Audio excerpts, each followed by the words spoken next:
Cette vidéo comporte tous les commentaires d'études sur les versets disponibles dans la Bible d'études Esprit et Vie, dans la deuxième épître de Paul aux Corinthiens chapitre 6. Verset 1. Ne pas recevoir la grâce de Dieu en vain. Paul était convaincu qu'un croyant pouvait recevoir la grâce de Dieu et faire l'expérience du salut, verset 2, puis, par négligence spirituelle ou en péchant délibérément, abandonner la foi et la vie de l'Évangile et être à nouveau perdu. Tous les gens doivent être exhortés à se réconcilier avec Dieu et ainsi recevoir sa grâce, chapitre 5 verset 20.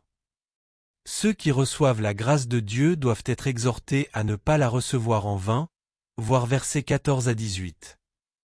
Verset 4. Tribulation, détresse. Voir chapitre 11 verset 23, note sur les souffrances de Paul. Verset 10. Pauvre. Il n'est pas contraire à l'Évangile pour un chrétien vraiment consacré d'être pauvre sur le plan matériel. Paul affirme qu'il possède peu des biens en ce monde. Cependant, en tant que serviteur de Dieu, il enrichit spirituellement les autres, voir chapitre 8 verset 9, Actes 3 verset 1 et suivant, Éphésiens 3 verset 8. Verset 14. Avec les infidèles sous un joug étranger. Aux yeux de Dieu, le monde se divise en deux catégories. Ceux qui sont en Christ et ceux qui n'y sont pas, versets 14 à 16, voir l'article intitulé « Trois sortes de gens ». Par conséquent, les croyants ne doivent pas s'engager dans des partenariats volontaires ou dans des associations intimes avec les incroyants, car de telles relations peuvent corrompre leur communion avec Christ.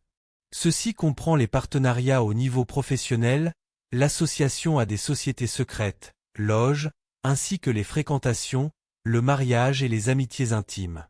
Une association de chrétiens avec des incroyants ne doit être rendue nécessaire que par la vie sociale ou économique, ou pour montrer aux pécheurs la voie du salut, voir l'article intitulé « La séparation spirituelle des croyants ». Verset 16. Le temple de Dieu et les idoles.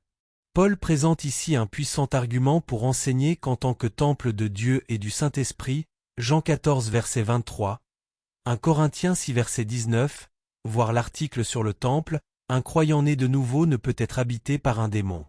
Premièrement, les idoles, à la fois dans l'Ancien et le Nouveau Testament, représentent des démons, Deutéronome 32 verset 17, 1 Corinthiens 10 verset 20 à 21, voir l'article intitulé « La nature de l'idolâtrie ».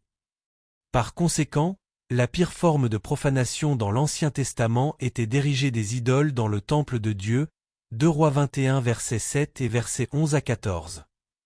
De même, nous ne devons jamais profaner notre corps en tant que demeure de l'esprit en donnant accès aux démons, voir verset 15, où Bélial se rapporte à Satan. Voir aussi Luc 10 verset 19, note, 2 Timothée 2 verset 25 à 26, 1 Jean 4 verset 4, 5 verset 18. Deuxièmement, quoiqu'un mauvais esprit ne puisse cohabiter avec le Saint-Esprit dans le croyant véritable, il existe des cas lors desquels un mauvais esprit vit dans un individu qui est en train de se convertir mais qui n'a pas encore été pleinement régénéré par le Saint-Esprit, voir l'article sur la régénération.